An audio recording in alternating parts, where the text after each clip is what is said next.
Saya berikan lagi ini apa? eh eh, apa namanya? Gambaran ya. Ini yang tertera di Permenpan dan nanti akan tertuang juga di Kepdirjen. Kayak Kepmendikbud dan Kepdirjen. Kita lihat sekolah A. Perhatikan sekolah A. Perhatikan sekolah A. Itu yang kotak-kotak di atas itu ceritanya kebutuhan. Kebutuhan guru. Kebutuhan guru menurut 24 jam, menurut Permendikbud 16, beban kerja, ya, kotak-kotak itu ada kebutuhan. Yang hijau itu guru ASN. Kita udah nggak otak-atik lagi yang hijau. Yang kuning itu ada guru non-ASN. Yang biru ceritanya itu guru non-ASN yang lulus passing grade tahun 2021. Perhatikan sekolah A. Kalau kita lihat jumlah guru dengan jumlah kebutuhan, sekolah A ini ceritanya kelebihan guru. Kelebihan guru jika guru non-ASN-nya dihitung. Jika guru non-ASN-nya dihitung. Tapi dia kekurangan guru jika hanya dilihat guru ASN-nya saja. Tapi kalau guru non-ASN-nya dihitung, dia kelebihan guru. Saya yakin banyak ini. Sudah? Ada guru lulus passing grade di sekolah A. ASN-nya cuma 2, hijaunya cuma 2. Kebutuhannya ada 4, kotaknya ada 4. Maka yang akan kita lakukan di DES nanti adalah enter, memindahkan formasi. Menempatkan guru yang biru tadi, lulus passing grade, agar ditempatkan di sekolahnya. Sehingga nanti guru lulus passing grade di sekolah A akan menjadi guru ASN. Warnanya akan menjadi hijau. Jadi sekolah A nanti punya 3 guru ASN dari 4 kebutuhan. Guru non ASN-nya nggak saya urus di sini ya. Ini yang kita bicarakan di sini, tahap 1 ini adalah passing grade dulu. Passing grade dulu. Untuk B, perhatikan sekolah B. Ceritanya dibutuhkan guru IPA misalnya. Guru IPA di sekolah B ada 3. Kebutuhannya 3. Tapi sudah ada 2 guru ASN. Sudah ada 2 guru yang berwarna hijau. Oke ya. Ada 2 guru warna hijau. Kebutuhannya 3. Berarti kan 1 kebutuhan lagi bisa diangkat dari guru yang lulus passing grade. Tapi ternyata guru yang lulus passing grade di sekolah B itu ada 2 guru IPA-nya. Warna biru ini ada 2. Maka apa yang akan kita lakukan di DES nanti? Pertama, enter, kebutuhan 1 akan ditempatkan akan diperuntukkan bagi guru passing grade IPA yang nilainya lebih tinggi. Yang nilainya lebih tinggi, itu yang kita utamakan. Kebutuhannya taruh di individu yang nilainya lebih tinggi. Terus satu lagi gimana? Yang guru lulus passing grade, tapi nggak ada kebutuhan di sekolahnya. Warna biru ini. Enter, kita taruh dulu di keranjang. Iya, enggak. Kita taruh dulu di keranjang. Ini kalau bahasa cloud ini, bahasanya orang sistem ini. Orang IT itu ngomongnya cloud. Saya bicara keranjang, itu aja dulu. Kita taruh dulu di keranjang. Lalu kita lihat sekolah C. Kejadiannya sama.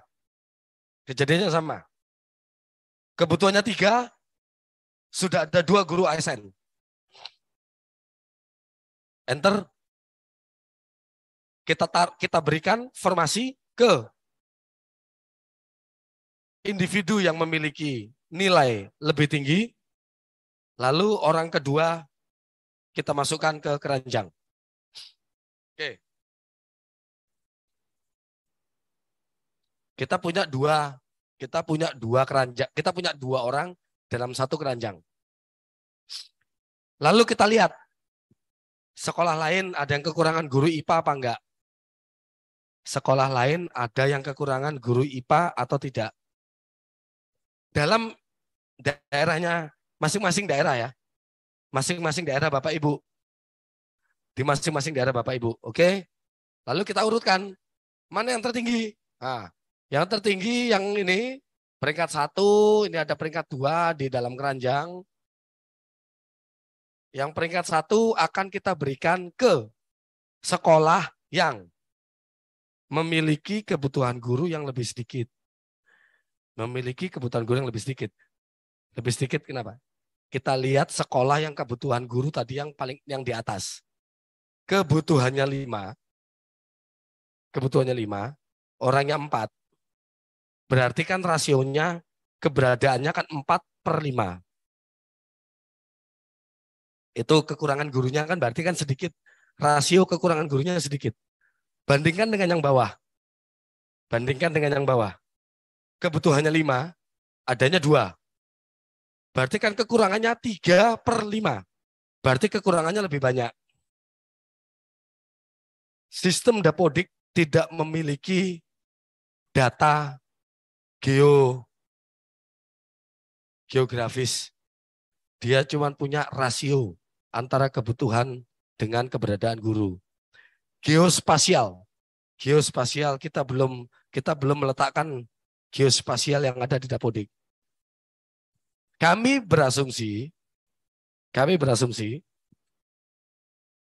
guru yang rasio kekurangannya sedikit, 1/5 itu biasanya lebih mendekati kota administratif dibandingkan dengan rasio yang kekurangannya banyak, 3/5. Sehingga kami membuat draft. Sekali lagi, membuat draft. Urutan pertama, kita taruh ke sekolah yang lebih mendekati kota, asumsinya. Kekurangannya lebih sedikit. Enter.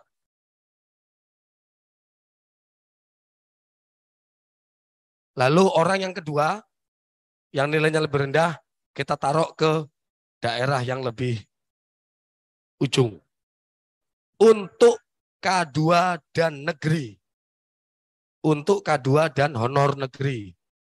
Sekali lagi saya bilang untuk K2 dan honor negeri. Tadi passing grade ada 4 kan? K2, honor negeri, PPG, dan swasta. Untuk K2 dan honor negeri, kita tempatkan dulu pada aglomerasi kota. Dengan cara melihat rasio perhitungan, itu yang lebih kecil, asumsi kami, itu berarti yang lebih mendekati kota. Nah, tadi saya bilang draft. Kenapa saya bilang draft? Jika Bapak Ibu masih memiliki formasi, Bapak Ibu masih punya hak. Sekali lagi, Bapak Ibu masih punya hak untuk menukar orang pertama tadi yang ada di keranjang tadi. Ini baiknya orang pertama jangan ada di sekolah yang atas. Orang kedua taruhnya jangan yang di bawah. Tapi kita tukar misalnya, masukan dari Bapak Ibu. Orang keduanya di atas, orang pertamanya justru yang ke bawah. Kenapa? Karena mungkin Bapak Ibu lebih memiliki pertimbangan keluarganya ada yang di sana.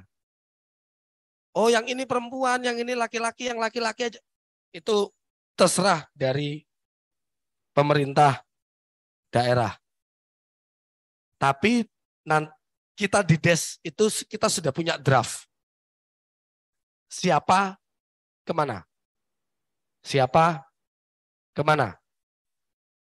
Untuk melukir, merotasi orang yang kita buat draft ini tadi, tetap Bapak Ibu punya kewenangan, punya masukan untuk menukar. Hanya yang di keranjang tadi ya. Hanya yang di keranjang tadi. Bapak Ibu tidak bisa menukar orang-orang kejadian yang ada di sekolah A dan sekolah B. Karena sekolah A dan sekolah B itu orangnya memang sudah bekerja di sekolah tersebut. Itu udah nggak usah ditukar-tukar. Karena memang dia sudah ada di situ. Tapi bagi yang dipindahkan, Bapak Ibu punya suara. Nanti di desk. Nanti di meja Bapak Ibu punya suara.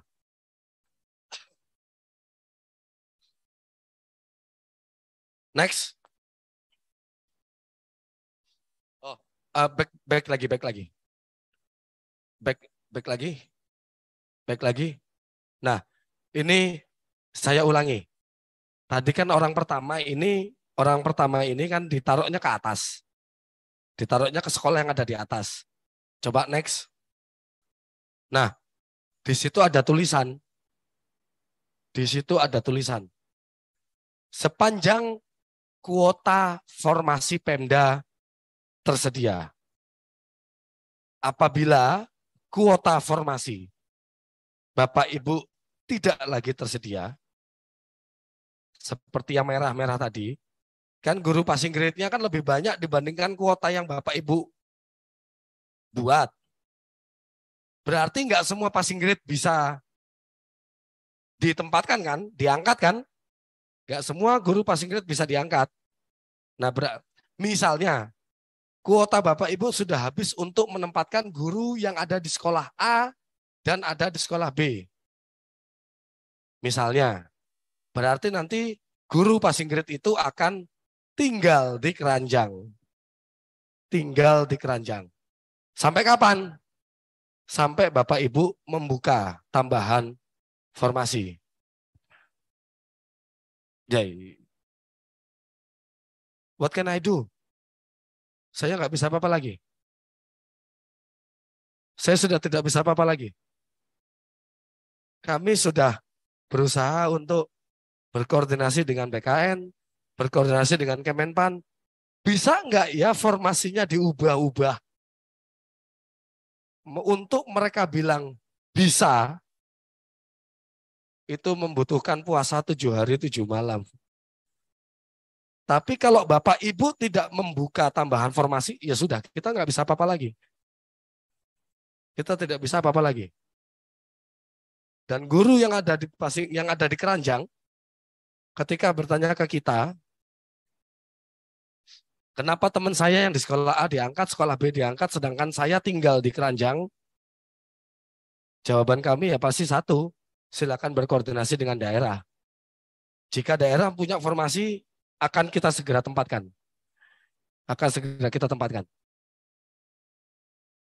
Oke, next. Peringkat apa? Enter. Dia pindah sini ya. Sekali lagi, orang yang kedua pun bisa dipindahkan ke sekolah yang di bawah sepanjang Bapak Ibu punya kuota formasi. Next slide.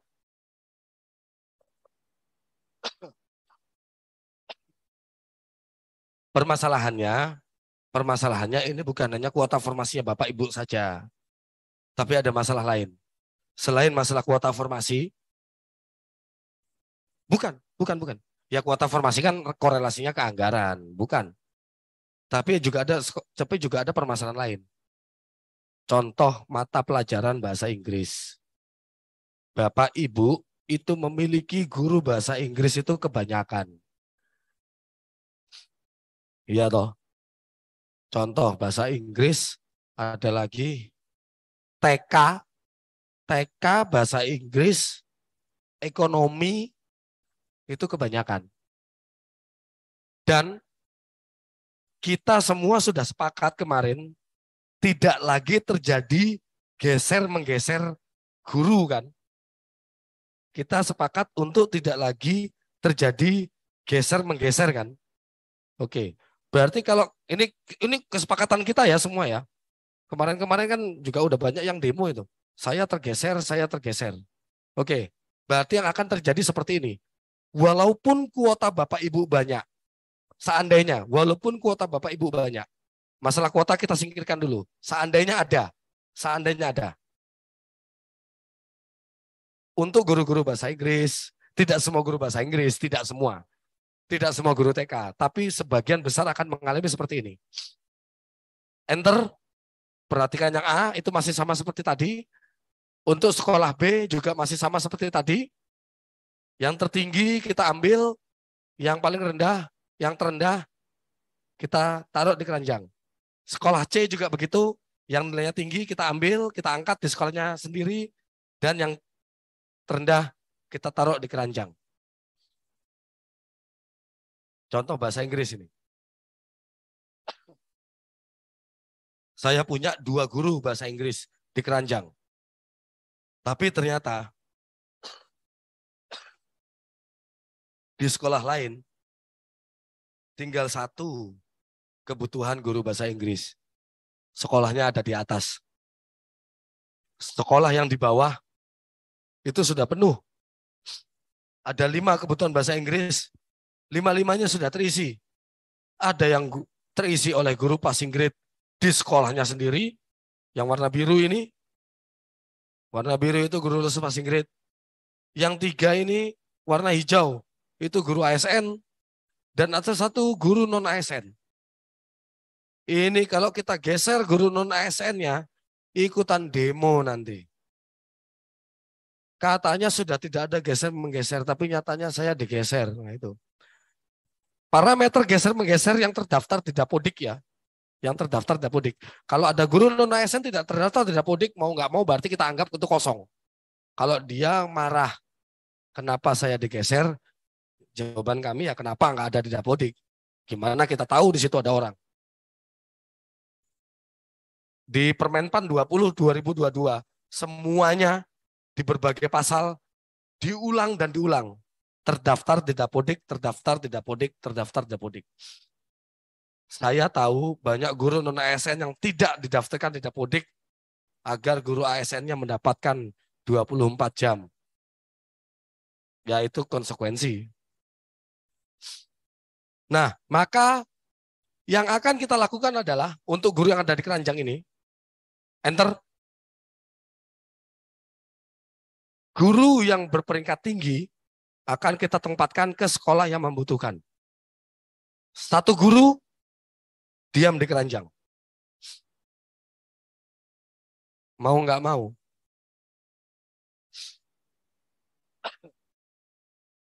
Karena memang sudah tidak ada kebutuhan. Sekali lagi saya bilang, walaupun kuota Bapak Ibu besar sekalipun, makanya tadi saya bilang ada 2 masalah. 1 masalah kuota. Lainnya, walaupun masalah kuota selesai, Bapak Ibu bisa top up kuota sesuai dengan jumlah guru passing grade, namun tetap tidak semua bisa terselesaikan. Karena ada guru-guru yang memang berlebih.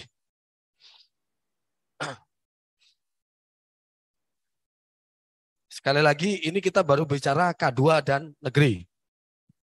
Next slide. Terus bagaimana dengan PPG dan swasta? PPG dan swasta itu kan tidak ada domisilinya di sekolah negeri saat ini. Kan tidak ada. Berarti mereka secara otomatis langsung ditaruh di keranjang. Domisilinya kan mereka di swasta, sedangkan kita kan tidak menghitung kebutuhan di swasta. Mereka kita taruh langsung di keranjang. Misalnya ada 4 guru PPG dan swasta yang ada di keranjang.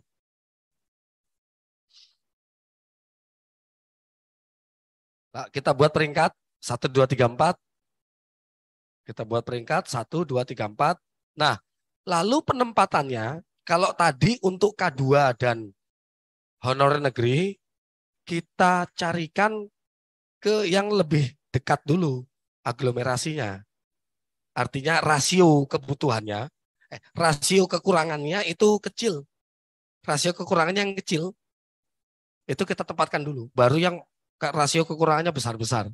Biasanya kalau rasio kekurangan besar-besar kan ada di ujung daerah itu kan. Nah, khusus untuk PPG dan swasta, penempatan pertamanya ada di rasio kekurangan yang terbesar. Dibalik rasio kekurangan yang terbesar, dibalik. Ada 2 sekolah. Kekurangan pertama rasionya 1/5. Sekolah kedua rasionya 2/5. Kekurangan 2/5. Berarti yang akan kita utamakan adalah yang 2/5 terlebih dahulu. Menurut aturan Juknis ya. 2/5 terlebih dahulu. Berarti yang peringkat 1 masuk ke enter. Masuk ke sekolah yang membutuhkan. Masih ada kebutuhan. Kita taruh untuk yang peringkat kedua. Lalu di sekolah satunya juga masih ada kebutuhan. Maka peringkat 3 kita taruh ke sekolah yang membutuhkan.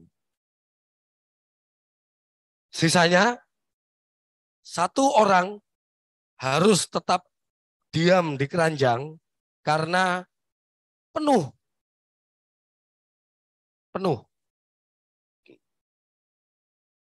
Pertanyaannya, misalnya, gini, kalau Bapak Ibu masih punya kuota formasi, tapi guru passing grade ini belum semuanya selesai ditempatkan, bukan karena kuota formasinya yang habis, tapi karena memang sudah tidak bisa ditempatkan lagi. Udah nggak bisa lagi diapa-apain. Bahasa Inggris, TK, misalnya seperti itu. Tapi Bapak Ibu masih punya sisa kuota formasi. Maka sisa kuota formasi tersebut dapat dilakukan untuk mekanisme yang kedua, yaitu pola observasi. Jadi bisa langsung ke langkah yang kedua, yang observasi. Oke, next slide.